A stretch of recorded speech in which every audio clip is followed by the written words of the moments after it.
बिस्मिल्लाहिर्रहमानिर्रहीम। काश्तकार भाइयों अस्सलाम वालेकुम।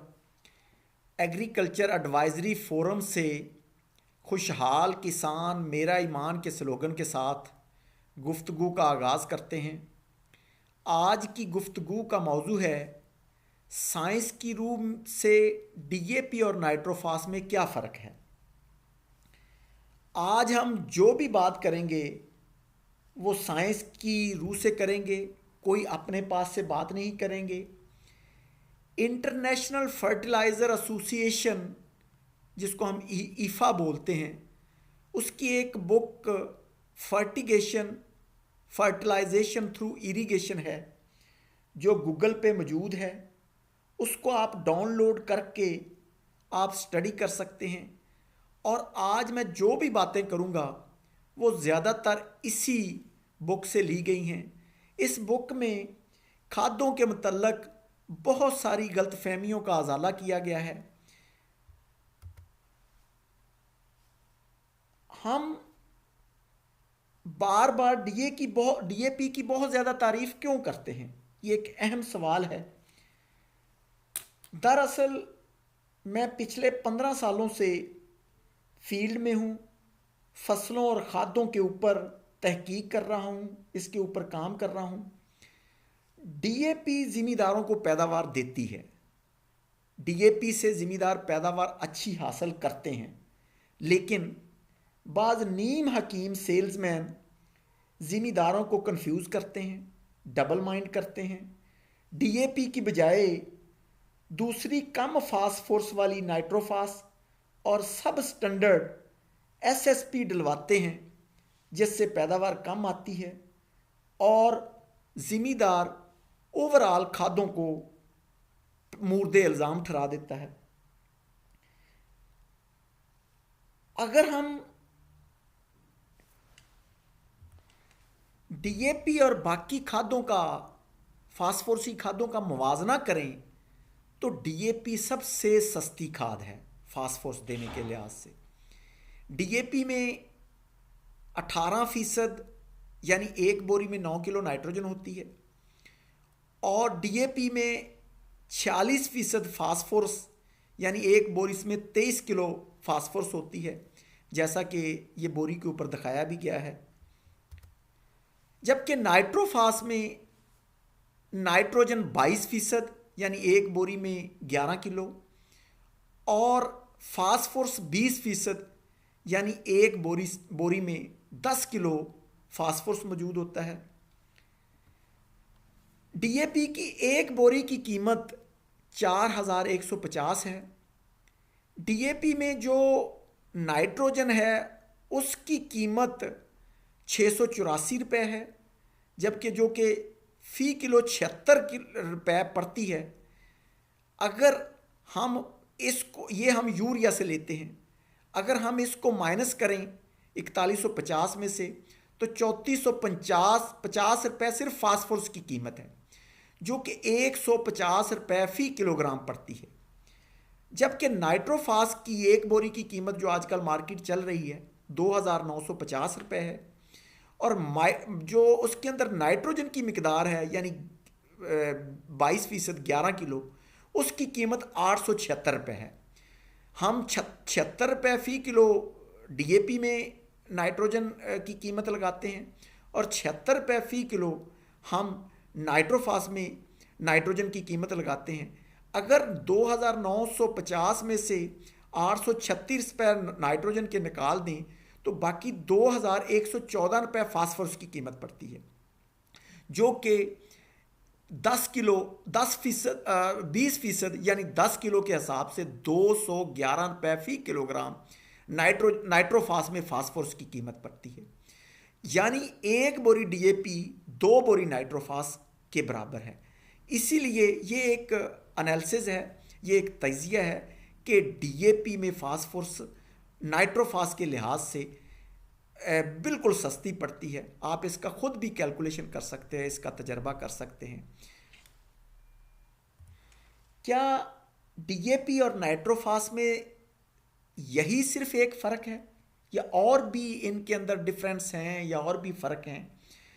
आज तक साइंसदानों ने डीएपी और नाइट्रोफास के अंदर जो फ़र्क अलग अलग किए हैं, हम एक एक करके आज हम उनको एक्सप्लेन करेंगे। सबसे पहले जो डीएपी में एनपी का तनासब है, यानी 1/2, वो बिजाई पर डालने के लिए मुनासिब तरीन है। आपको पता है कि बिजाई में नाइट्रोजन की ज़रूरत होती है, लेकिन कम ज़रूरत होती है, फास्फोरस की ज़्यादा ज़रूरत होती है। इसलिए 1/2 की जो तनासब है, रेशो है, वो बड़ा बेहतरीन है। जबकि नाइट्रोफास में एनपी का तनासब 1:1 है, उसमें नाइट्रोजन भी कम होती है और फास्फोरस भी कम होती है। इसलिए नाइट्रोफास बजाई पे डालने के लिए इतनी मुनासिब नहीं है। दूसरी जो फ़र्क है डीएपी और नाइट्रोफास में, डीएपी में जो रॉक फास्फेट होती है उसका सल्फ्यूरिक एसिड से जब रिएक्शन या अमल करवाया जाता है तो डीएपी वजूद में आती है।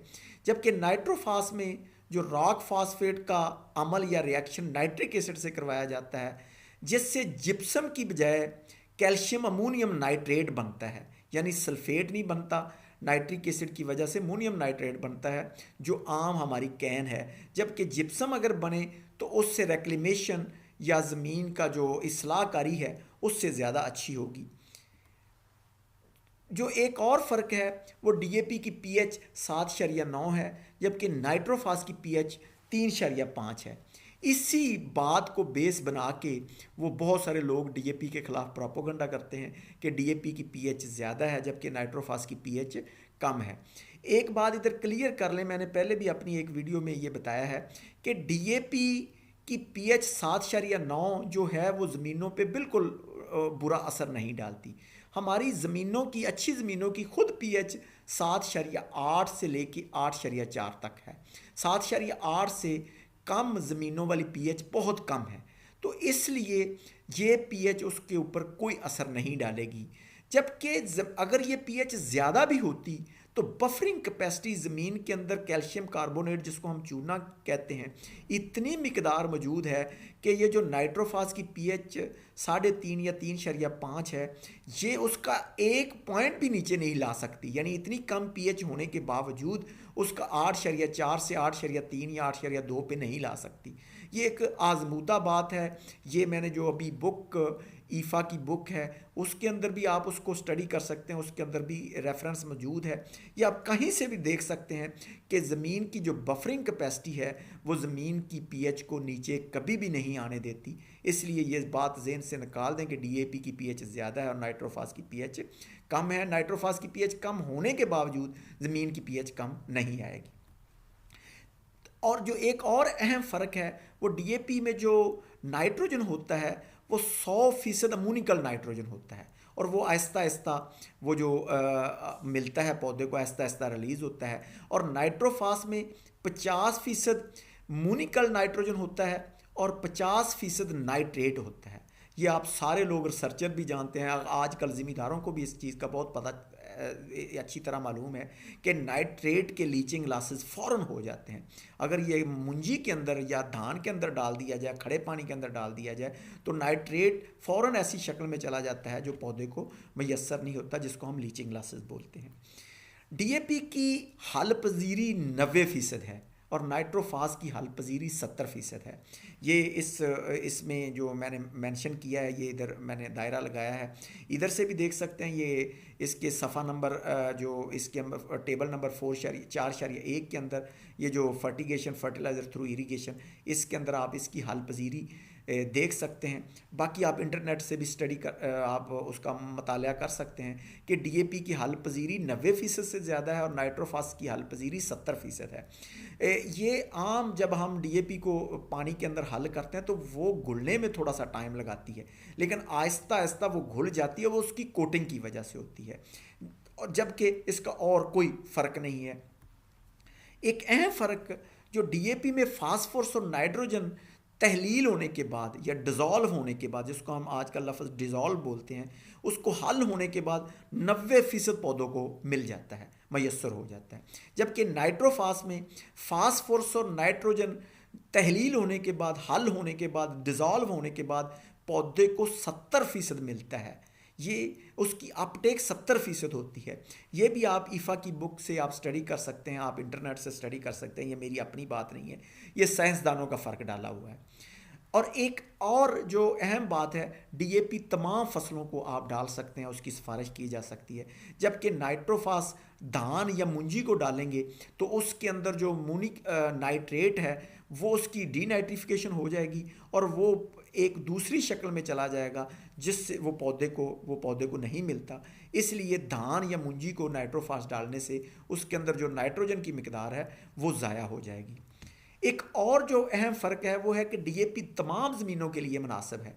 ये उल्ट बात है कि पहले हमारे यहाँ ये एक गलत फहमी है कि डीएपी जो है ना असासी ज़मीनों या अल्कलाइन ज़मीनों के लिए मुनासिब नहीं है, जबकि साइंसदानों ने इसका फ़र्क और डाला है। डीएपी तमाम ज़मीनों के लिए मुनासिब है, जबकि नाइट्रोफास अल्कलाइन ज़मीनों की या असासी ज़मीनों के लिए मुनासिब नहीं है, कि इसके अंदर 30% फास्फोरस जो दस्तयाब होता है वो सिट्रेट के घुलने के मरहूने मिन्नत होता है। अगर 70% जो है फास्फोरस मिल जाती है, बाकी 30% फास्फोरस उस शक्ल में मिलेगी अगर सिट्रेट एक एसिड है वो अवेलेबल होगा, वो मैसर होगा। वो सिट्रेट जो है एसिड या तेज़ाब वो माइक्रोब्स के जो अमल से वो आहिस्ता आहिस्ता वो उसका अमल होता है और वो मौजूद होता है। अब अहम बात है कि डीएपी तो आपको पता है कि ज़मींदारों के यहाँ बहुत पसंद की जाती है, जबकि नाइट्रोफास की डिमांड भी बहुत ज़्यादा है। आजकल नाइट्रोफास की भी बड़ी तारीफ है। इसकी क्या वजह है? अगर डीएपी नाइट्रोफास से अच्छी है तो फिर नाइट्रोफास की डिमांड कम होनी चाहिए, जबकि नाइट्रोफास की डिमांड भी डीएपी जितनी है। नो, इसमें कोई शक वाली बात नहीं कि डीएपी बहुत ज़्यादा पसंद की जाती है। ज़मींदार, आलू वाला ज़मींदार, मक्की वाला ज़मींदार जिन्होंने ज़्यादा पैदावार लेनी होती है वो डीएपी डालते हैं और कभी कभार नाइट्रोफास डाल देते हैं। छोटी फसलों को नाइट्रोफास या सब्जियों को ज़्यादा नाइट्रोफास डालते हैं। इसकी क्या वजह है? आपको पता है ये नाइट्रोफास शुरू से पाकिस्तान में इसके अंदर पाकिस्तान के अंदर इसका प्लांट लगा हुआ है और शुरू से ये गवर्नमेंट की खाद थी और शुरू दिन से महकमा ज़राअत इसकी पब्लिसिटी कर रहा है। इसलिए बहुत ज़्यादा पब्लिसिटी से यानी वो उसकी मशहूरी होगी और हर बंदे के ज़बान पे वो नाइट्रोफास एक ब्रांड बन चुका है। लेकिन डीएपी हर लिहाज से नाइट्रोफास से अच्छी खाद है। ये मेरी बात नहीं है, ये ईफा इंटरनेशनल फर्टिलाइज़र एसोसिएशन की बात है, ये साइंसदानों की बात आप कहीं से भी साबित कर सकते हैं। अब सिफारिश क्या करें? मैं आपको ये सिफारिश करूंगा कि आप जो भी फसल लगाएं उसको बिजाई पर हमेशा डीएपी डालें, और अगर नाइट्रोफास किसी वजह से डालना पड़े तो फास्फोरस उसमें कम होती है, उसकी मिकदार पूरी करने के लिए एक डीएपी के मुकाबले में नाइट्रोफास हमेशा 2 बोरी डालें। ये मेरी सिफारिश है। मैं नाइट्रोफास अच्छी खाद है, मैं उसकी मुखालफत नहीं करता। मैं आपको ये कहूँगा कि अगर बिजाई पे डालें तो डीएपी डालें, लेकिन अगर नाइट्रोफास डालनी पड़े तो आप एक बोरी डीएपी के मुकाबले में नाइट्रोफास 2 डालें। बहुत शुक्रिया।